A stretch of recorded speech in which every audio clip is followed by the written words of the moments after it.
Broadcasting from the commodity capital of the world, Zurich, Switzerland, this is Insider's Guide to Energy.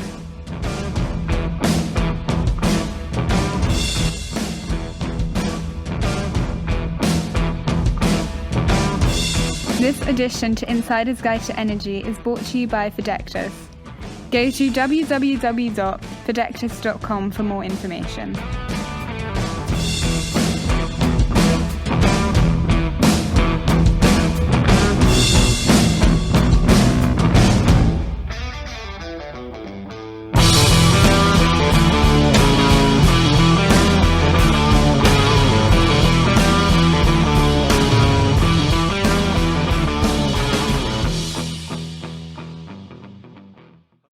Welcome to Insider's Guide to Energy. I'm your host, Chris Sass, and with me, as always, is co-host Johan Oberg. Johan, what's going on this week?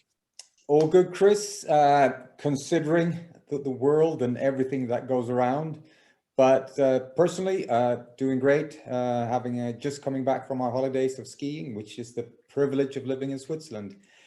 How you been? So I happen to live in Switzerland, as do you, but for ski break for our kids, we ended up going to Chamonix. So we actually left Switzerland to go do that.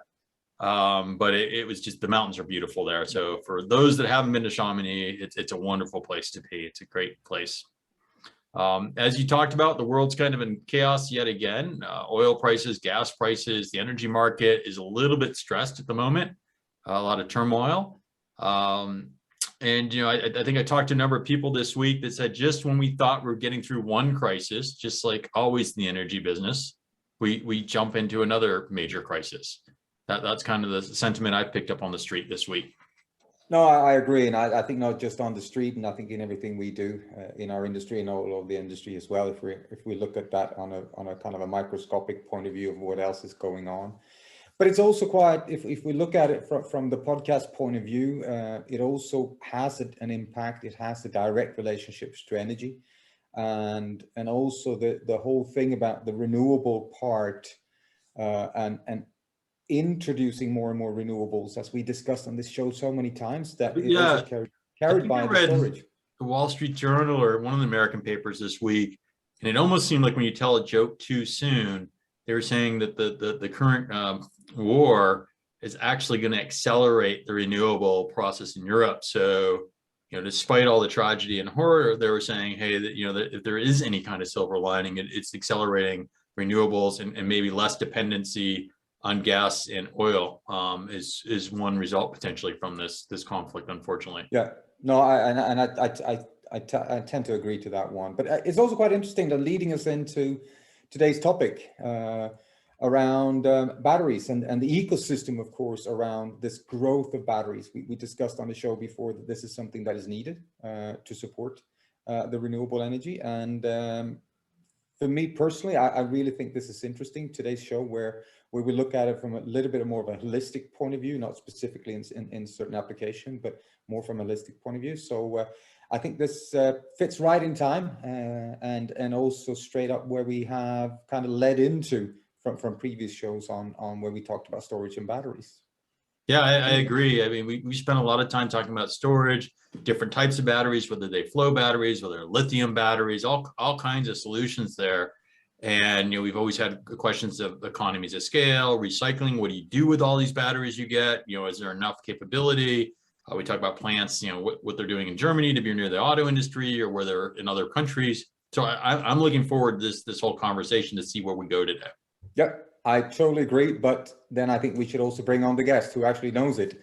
And with that, I would like to welcome Rodrigo Navarro, who is a principal at ADL, based out of Amsterdam, but the world is his playing field. Welcome to the show, Rodrigo. No, it's a pleasure to be here, indeed, from Amsterdam. Perfect. From a lot of us, you know, we've spoken to you before. We read up on all the material, the great material you've written about, and we go into that a little bit later on in our question. But maybe for our audience, who are you and who do you work for? A little bit of background. Yeah, no, sure. Yeah, so I'm actually originally Brazilian, so it's kind of interesting. You know, the world is really becoming very small, and everybody's interconnected. So originally Brazilian, background in engineering and business. And I've actually begun my career in Philips, and then I worked for an XP Semiconductors. I worked in the chemical industry for 10 years. And for the past several years, actually, I'm working in the strategy management consulting, R2D Little. And pretty much like for the past already 10 years or so, I've been basically spending much, if not all of my time on battery related activities, basically. As part of my previous employer, DSM, a Dutch chemical company, I was leading their battery initiative. And since I joined ADL, I've been basically working for clients across the globe, basically on lots of interesting battery related projects. And that is actually, you know, we have clients from Asia, from Europe and US, and I've worked on this past 2.5 years with all of them, and they all kind of help me to kind of have a very holistic view of what's going on in this field. And that's basically what we do, basically, to make sure that we advise them well and to dig into the battery the field from all the different perspectives, let's say. So when we talk about batteries, and you know, we've had a number of guests on the show talking about different kind of storages. We're talking about maybe potentially also a little bit of different approaches to battery. What when you talk about battery and when you work with your clients on batteries, how would you define it? Yeah, no, maybe I should have said, like, indeed, my strong focus is indeed in lithium ion, and it has been lithium ion.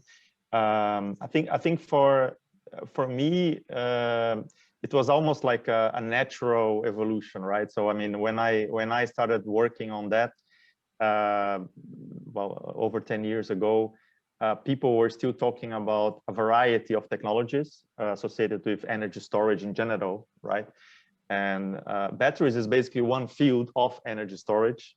And what happened, and that's why with time I saw that happening with my own eyes, let's say, is that the industry basically they need to focus, right? The industry needs to choose a route in order to scale.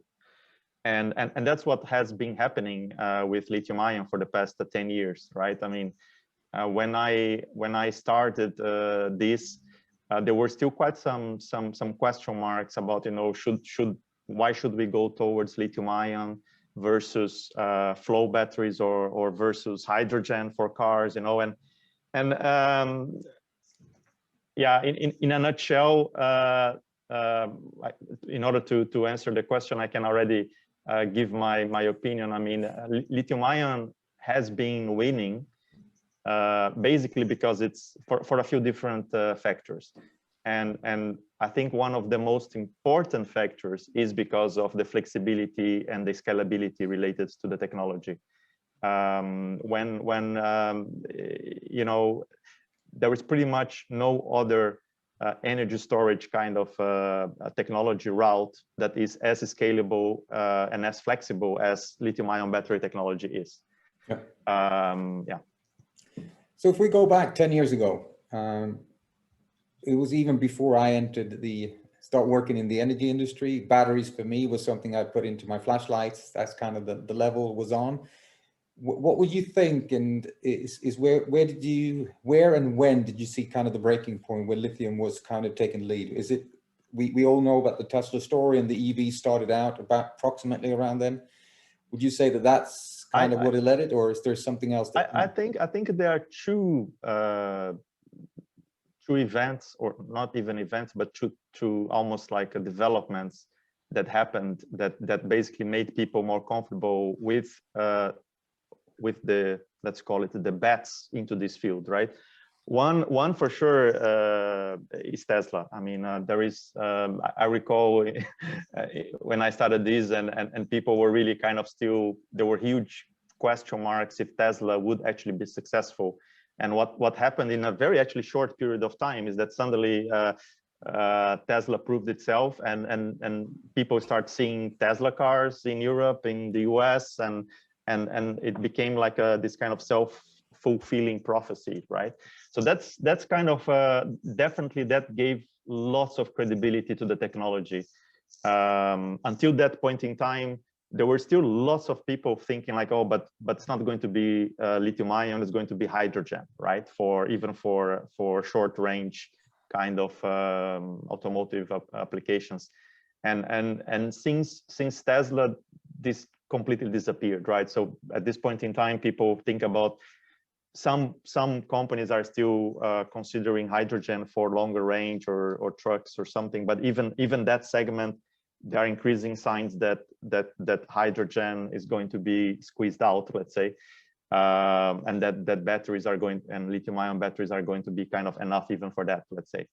So that's kind of definitely that helped a lot. The second one, which I also have to say, which I think was very important, which is basically the fact that the Chinese government was actually quite from the beginning and already for 10 years ago investing and making sure that basically there was an industry, there was an ecosystem in China, right? And in fact, like if you go back 10 years ago, that was mainly the main reason why many people were actually indeed, let's call it, having credibility into betting into this field, because they knew that the Chinese government, being a kind of corporate, let's call it a top-down kind of organization, they were betting into that. And of course, China was important enough market to take it seriously, let's say. And the industry, you see that the Chinese players started to displace the Koreans, the Japanese, the EV companies started to be created in China as well. The value chain was there already, coming from the consumer electronics field. So, you know, that gave lots of confidence to the whole ecosystem, actually, of players. And I've myself been in China quite a lot during that period, actually. And I recall visiting CATL back in 2014, you know, and at that time, you know, CATL was a sort of a battery startup, you can call it like that, heavily supported by the Chinese government and the local legislation. But as a Westerner, seeing that from the very early beginning, I honestly remember, like, yeah, I mean, this sounds too much ambitious, too much in the sky, you know, in terms of planning. But they made it happen, you know. And nowadays they are the biggest battery makers. And I have to say, I think you have to give the Chinese government quite some credit for what happened in the past 10 years, basically. So what I'm hearing you say is you're bullish on lithium being the winner here, that the density, the performance, and all the elements, or is it because the political drive and that is it the best technology winning, or is it because there was a couple of good bets made and it's in the lead right now? No, I think it is, to be honest. I mean, and that's what I was referring to. I think that in the end, the lithium ion, there were a few reasons why there was a convergence to lithium ion in this past 10 years. And I think the point that I made about flexibility, right? So in the end, lithium ion is a technology that came from the consumer electronics. So there were already companies manufacturing lithium ion cells already for decades, right? So there was still a huge amount of technology knowledge already on how to make them effectively, what would be needed for scaling up and everything. So that kind of it was a proven technology, let's say, right? That was already in the hands of basically billions of people already via the smartphones and everything.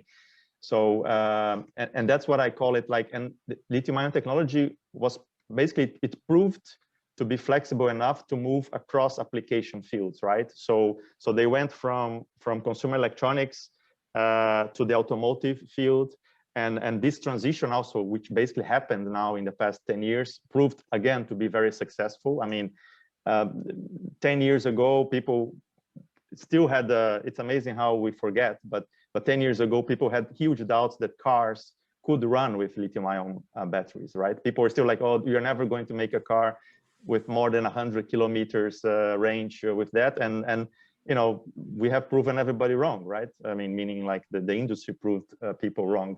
So, and now this transition is happening again on the energy storage field, right? With connection with the grid.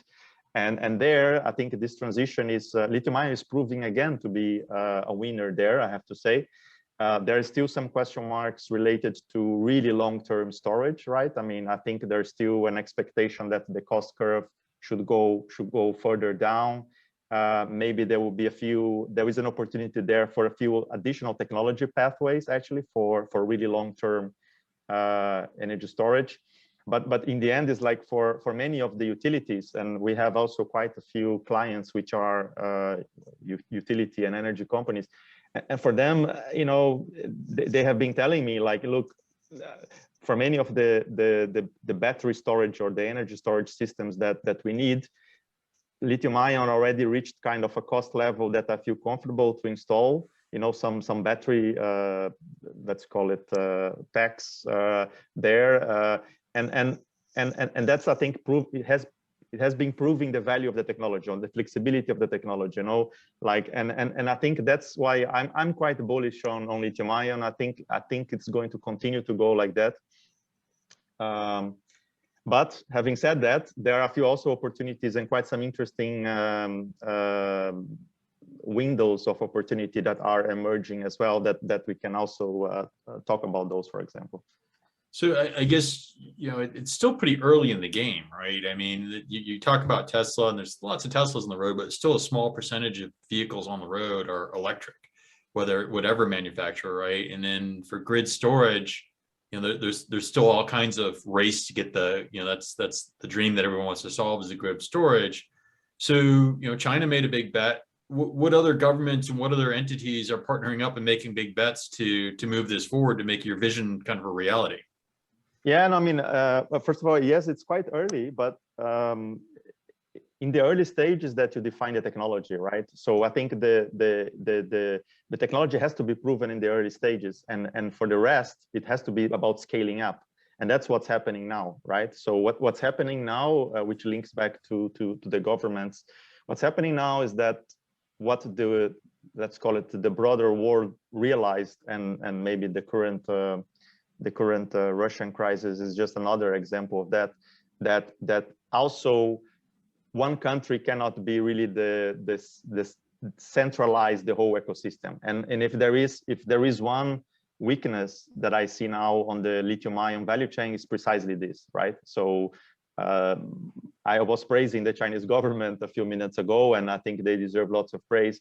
But the fact is that also that there are some other geopolitical elements that come into play, and the other governments, including the European Union and the Americans, they rightfully so, by the way, they don't want to be dependent on a single country, right? So what they are right now heavily enforcing or trying to enforce is that this ecosystem is localized, right? So the European Union, with the Green Deal and with a variety of initiatives, they are actually trying to localize as much as possible to bring to Europe also the lithium-ion value chain. And we can talk a lot about that as well. It's not going to be that easy, by the way.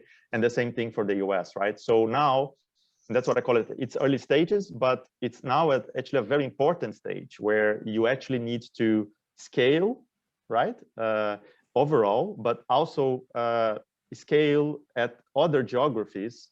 And while you are actually setting up a complete new value chain within those geographies. And you know, the fact is that the Chinese government for now, it's on the lead, and it has spent over 10 years to build the ecosystem as it is now.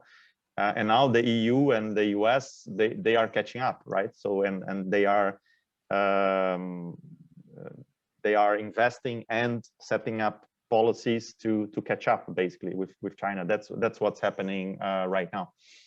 So if we're talking about the different ones and with different kind of development areas, and obviously we got the hardware in terms of lithium ion, which is if it's South America or in Africa, or wherever you get the parts, which might be a challenge for Europe. But where would you say, kind of two questions. One, where is Europe? How kind of far is Europe and the US versus Asia, if we take China as the lead?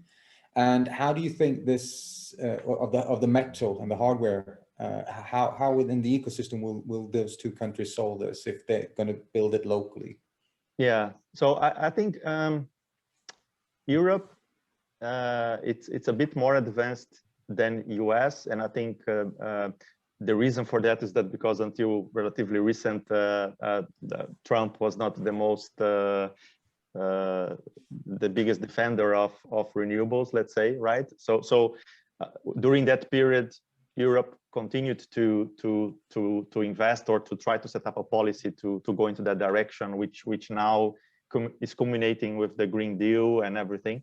But the fact is that now there is really like a proliferation of announcements and initiatives in Europe in terms of setting up a gigafactories, right? So, which is one part of the value chain. So I think from that perspective, Europe is quite advanced in the sense that there are now significant amount of players that are spending actually billions on setting up gigafactories, which was not there 5 years ago, basically, right? Now, the interesting thing that we have been noticing is that precisely like it's not just one part of the value chain, right? So you have to, as I said, it's about really copy and pasting a whole value chain. And one of the critical elements in Europe is precisely the raw materials, right? I mean, the fact is that Europe can set up factories, and Europe has quite a few very advanced, for example, even chemical companies, right? So that can do, I mean, some of the best global chemical companies are actually in Central Europe, like BASF, Solvay, Umicore, etc. But now, in the end, you still need kind of the raw materials, and this is something that it's quite clear that Europe, let me put it that way, it's very unlikely that Europe will be ever self-sufficient in any of those raw materials, the critical raw materials for the battery value chain.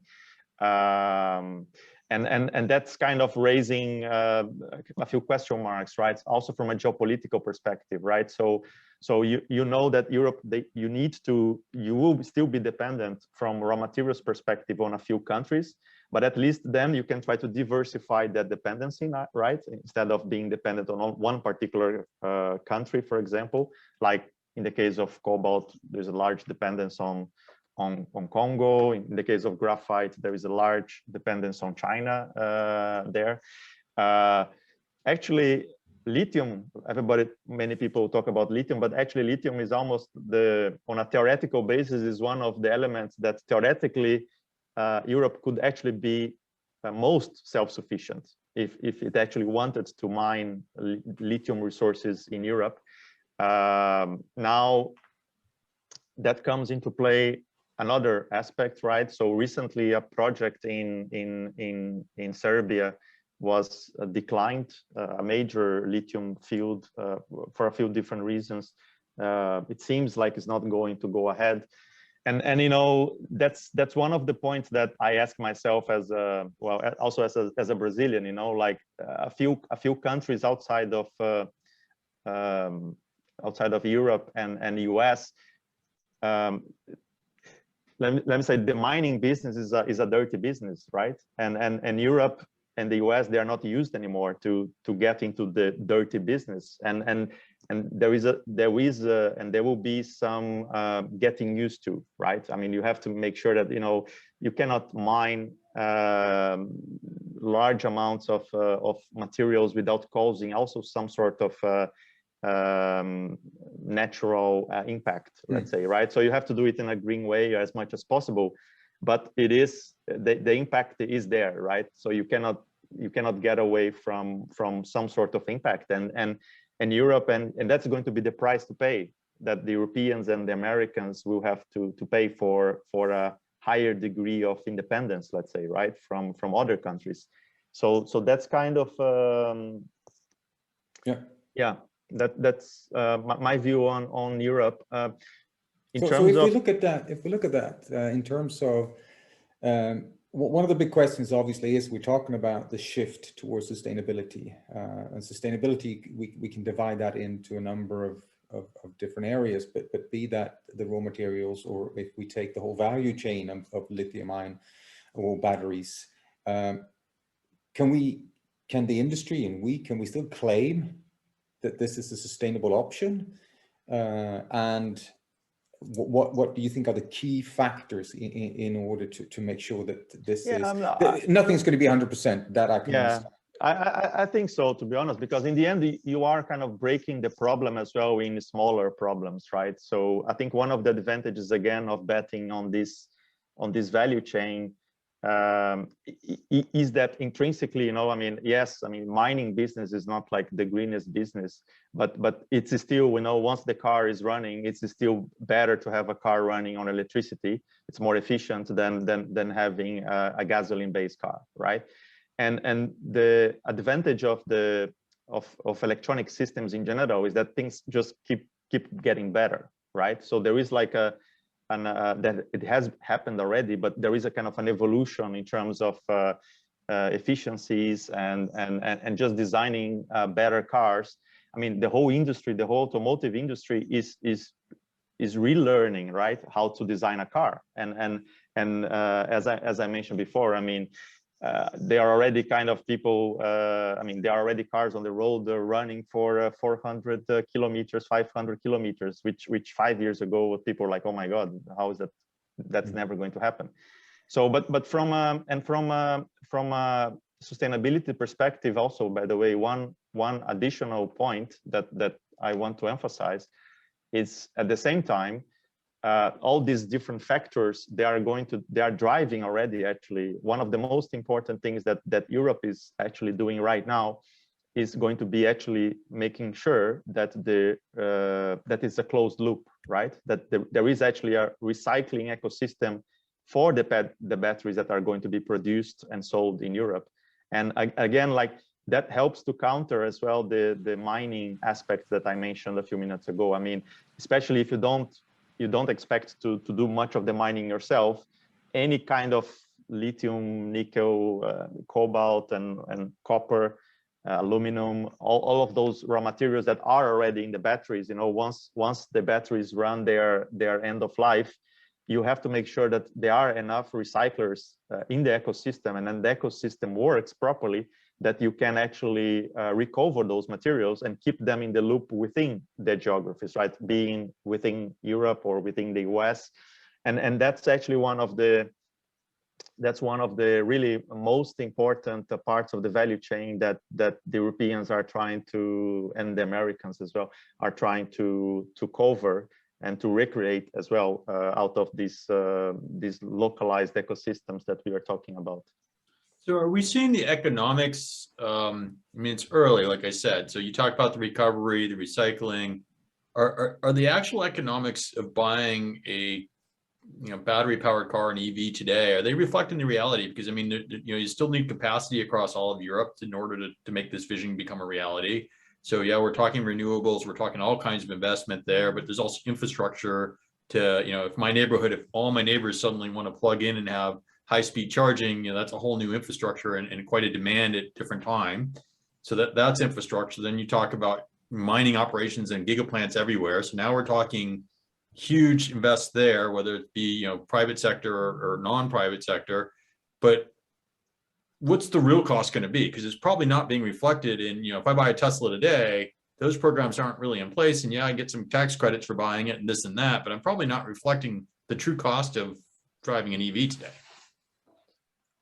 Well, I mean, I'm not so sure if I agree, to be honest. I mean, if you look at the oil-based economy, let's say there were always huge costs, right, involved in also getting oil out of the ground. Let's say, I mean, and in all the countries that are oil producers, by the way, and that true cost, let's say, is never really reflected on the gas pump, right? I mean, when we as consumers, I mean, there are countries I mean, even in the US, where historically speaking, gasoline has been always much cheaper than in Europe, for example. I mean, so it's kind of, I tend to think that that price, the true cost of the ecosystem is of course not reflected on the price of the energy that the end consumer will pay, and therefore in the case of electric cars, is also not just the cost that we're going to pay for the car or for the electricity, but I think overall it is a more efficient actually ecosystem and a more sustainable ecosystem overall. So I think that's where I think governments figured it out that already, and again, just to give credit to the Chinese, I have to say, I mean, one of the reasons why the Chinese early on invested in EVs was precisely for pollution perspective, right? So when we were going to China, and I mean, it was just crazy. It is still crazy, but the pollution level in some of those cities, it was just insane. And so I think they realized already at that time, even putting aside costs, putting aside the energy generation side, just from a clean air perspective, it would be better to move in that direction anyhow. And that's, you know, so in the end, if you put all these things together, I think they all count, let's say, and they contribute to this overall direction, let's say. Okay, so you think the economics will be really favorable going forward? Yeah, I mean, I think they already are, to be honest. I mean, if you look at the profitability levels of Tesla, for example, I mean, there are comparisons already saying that Tesla is already more profitable, has already higher margins than all of those German traditional car makers. And I expect that the situation is going to get only worse for the conventional car makers, because at this point in time, they still have their, let's call it their internal combustion engine businesses, right? And that's going to start to go down. They still have to balance the two things, and I think that will show up on their balance sheet, on their P&L, and pure play EV, one that at least has gone through the scaling up part already, like Tesla. It's already reflecting on their profitability levels, and I think it's going to get only better, to be honest. And then from a government perspective, you know, I mean, yes, the governments are going to definitely have to help in terms of setting up as much charging places as possible. That's one of the major opportunities in this whole ecosystem. But again, I mean, you know, it's actually much cheaper to set up EV charging stations than to set up complete new hydrogen-based storage facilities, right? So, you know, on a relative basis, these additional costs I think are quite manageable, let's say, especially if we are moving towards increasingly a sort of a service-based society, right? Where you know, actually the actual cost of a particular asset is distributed over time with service fees, or in that case, energy fees and everything. So I think that makes actually even more sense now than it used to. So one of the questions when we look at this, the development of batteries in general and the lithium ion, it's been focusing a lot on EVs, and that could have been the main driver as in terms of when we went from consumer electronics into a bit of a larger scale. And we talked a little bit in the beginning in terms of the next step would then potentially be grid storage around this. But what are we talking about here in timelines? Because if we look at production of batteries today, and there are gigafactories popping up all over the place, but what I understand that they're literally trying to keep up with the automotive industry in general. So is there any space, is there any capacity to also focus on additional applications, or is it eating up everything now for EVs? No, I mean, I think actually most of this, it's not yet eating up for the EVs, right? It's expected to eat up for the EVs. The gigafactories are still popping up, let's say. And yes, I mean, it's I mean, in the, let's call it, in the best case scenarios, the investors would love to see all or the majority of their batteries go through the EVs, right? But the grid connect or the grid storage systems are going to be on a very nice emerging or side plan, let me put it that way, right? But one, maybe to kind of an interesting point related to this is, in the worst case scenarios, indeed, a large chunk of the demand will go into the EV markets, and if it happens that let's call it the pricing point, because of this stretched demand, for example, it continues to be too high for the grid storage systems, I mean, there might be other technology pathways that might emerge to precisely counter this dominance of lithium ion for the EV sector, right? And I'm mentioning that because, well, for grid storage, there is kind of the lower the cost, the better. Let me put it that way, right? I mean, I think in terms of if you follow the cost curve, theoretically, you know, consumer electronics, you can afford to have the highest cost, let's say, and then for the automotive, I think you can afford to have a lower cost, but a medium cost, let me put it that way. But for grid storage, ideally, the lowest, the better, right?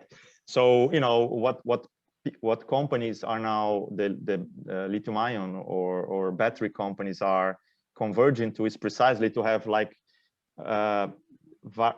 let's call it different battery types, right, for different applications. And that's kind of one of the trends that we see in the industry as well. It's like if you want to go for high performance, you have to pay a little bit more. Usually those batteries, they will have like a higher content of nickel, for example. You know, if you go for lower cost, which might be more suitable for grid storage, for example, maybe you don't want to see nickel at all, right? So people actually at this point in time are precisely buying more lithium ion phosphate for those grid storage kind of batteries.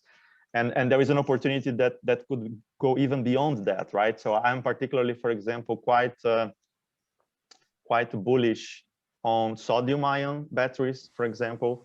And one of there are a few quite interesting reasons why I actually do see sodium ion also in conversations with clients, that they are also increasingly getting interested, and there are a few signs in the marketplace that this can actually turn out to be a real industry in a few years' time. And one of the advantages of sodium ion is that, I mean, as the name says, you don't need lithium, right? And it's not that you just don't need lithium. So you don't need lithium, you don't need, in principle, nickel, you don't need cobalt, right? So there's a series, so the most critical metals which are used for in the most variety of high performance lithium ion batteries, in principle, you don't need them for sodium ion, right? So there it's already something quite interesting in terms of material independence.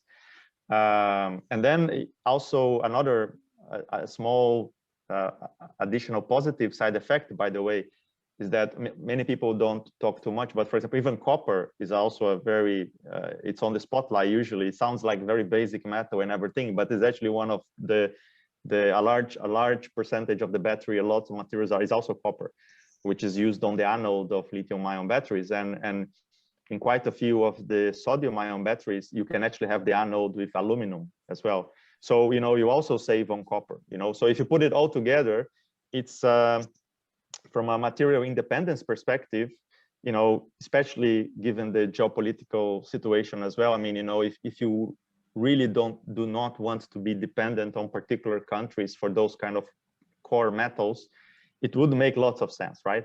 So and for sodium ion, it would make even more sense to go for grid storage, because the performance of sodium ion batteries are still lower and very likely still expected to be lower than lithium-ion batteries. So you can see like you can see this fragmentation just spreading, right, of the technology, where you have like higher performance lithium-ion batteries and lithium-ion variations, particularly focused on the automotive sector.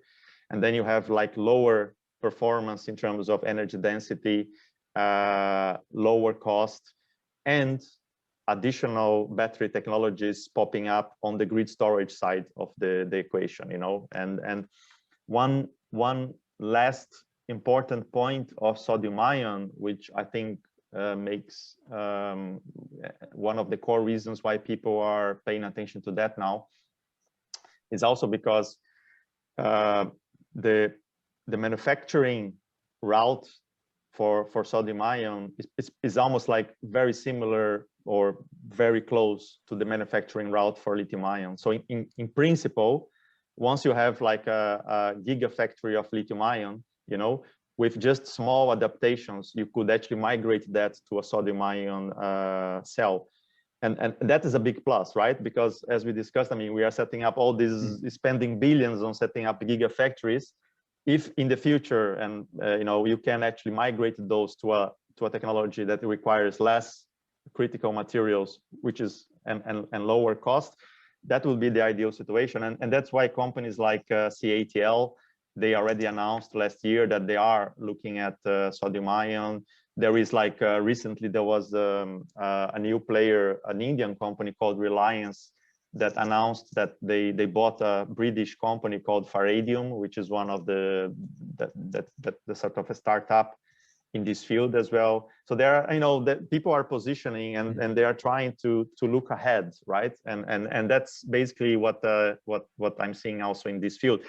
Now, all of this just makes the situation, I mean, makes everything very complicated, right? Because it's not then just about lithium ion, it's about the variations of lithium ion technology. It's about stepping up beyond lithium ion as well, going into sodium ion. I didn't even talk about solid state as well, which is yet another evolution of lithium ion. So there is like, and that's why people need help, right, to kind of navigate through all this ecosystem, basically. So I agree where you went in this conversation, right? There's a lot of innovation. There's multiple technologies that come. It's nice if the footprint of one factory can easily be transformed to make a new or an additional solution for the market. Kind of on the economic side, and you do advise people on investment and all, is there enough investment going in it to meet the kind of market demands that we're seeing? So we're seeing countries saying by 2030, 2050, there's all these kind of political lines in the sand of when things become electrified, right? And that's not even counting the grid storage demand that you mentioned in this conversation. Yeah. So how is the percentage of investment aligning? I mean, building a bunch of gigafactories is cool, but there's going to be a huge demand based on projections. Are we anywhere close? I think we are getting there. I mean, I think the amount of money flowing into this field is already tremendous, to be honest. I mean, there is certainly lots of government and private money that are flowing because people are trying to position themselves. So there are quite a few big players that are spending really hundreds of millions and really betting on all of this. That's why, by the way, in we call it the green gambit, the term, because it's really like a gambit, right? So you are trying to position yourself for the future, making a decent amount of investment. And what also is happening, I mean, along the lines of the financing route, is there you see a little bit of a difference between Europe and US, by the way, Chris, because in Europe, and I'm a bit, if I can call it, I'm a little bit, I tend to be a little bit more skeptical about the European approach, because it's very much government oriented, so you see lots of funds being set up with money basically from taxpayers in European taxpayers to basically fund many of those initiatives in Europe, right? While in the US, you see that's more like private money, right? So there are a few, there have been a flourish of these SPACs in the US in the past 2 years, many of them pretty much in the battery field. And you see that some of these companies, they raised billions, right, from the public markets. And you know, a few of those companies are, they are really, let me say, they are in very early stage still of proving themselves, right? So the type of companies that a few years ago they were going for, oh, let me get the 50 million or 100 million from VCs, right, or from some private equity players that are a bit more risk taking. But nowadays they went public and suddenly they raise billions, you know. So I think that there is enough money flowing into this. I think from an investment perspective, it's just like, I'm pretty sure that some people are going to get burned, right? I mean, it's still there are still lots of really, like, I call it like VC-like companies, right? So they are not like completely proven, completely scaled up technologies. So and you know, and still particularly in the US, it's more like private money flowing to those bets. In Europe is a little bit more public money. So in a certain way, the European taxpayer might get might get a little bit disappointed in a few years' time. But yeah, that's I think what's happening.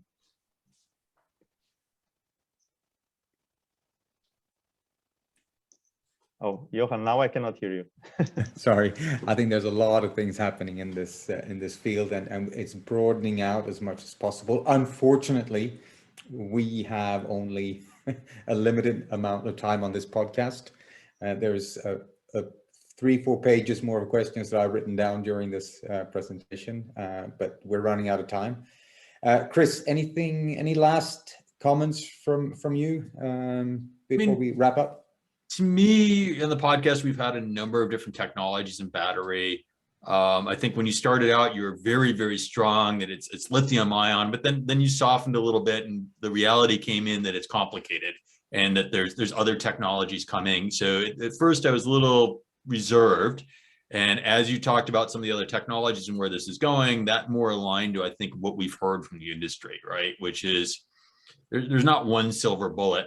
What my takeaway from your perspective is that you perceive that we're on a track that can achieve this, which I think is a gap from maybe a perception I have coming into this call, thinking that, you know, from more of the things that, and it's not factual, it's just kind of from being in the industry and talking to people that, you know, are we really ready for the pace of this development? And it seems to see from your view, from the work you've done, that you're saying, yeah, we are. And that, you know, that, yeah, there's some technology not proven, it's getting invested in, some's going to win, some's going to lose, but overall, you're painting a pretty rosy picture. That's my takeaway from this conversation. Yeah, no, I think we have a good workforce, right? If I can call it like that. So, you know, and I'm pretty sure that there will be variations and there will be evolutions, but I think for the industry and for us as a renewable community, let's say, it's good to have like a workhorse to work on, and I think we found it, and it's moving ahead.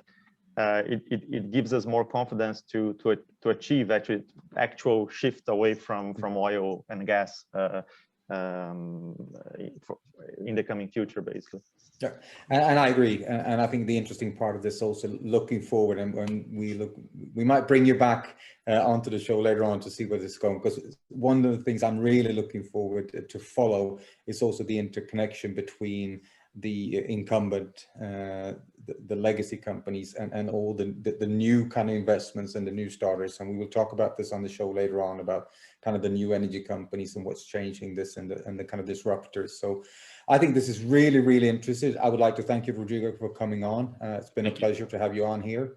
Oh, my pleasure. And Chris, do you want to wrap up the show? Yeah, for our audience, I hope you've enjoyed this conversation as much as we have. It's been enlightening to me. If you have, please share this with your friends, like it, follow us. And once again, you spent another hour listening to Insider's Guide to Energy, and we'll talk to you again next week.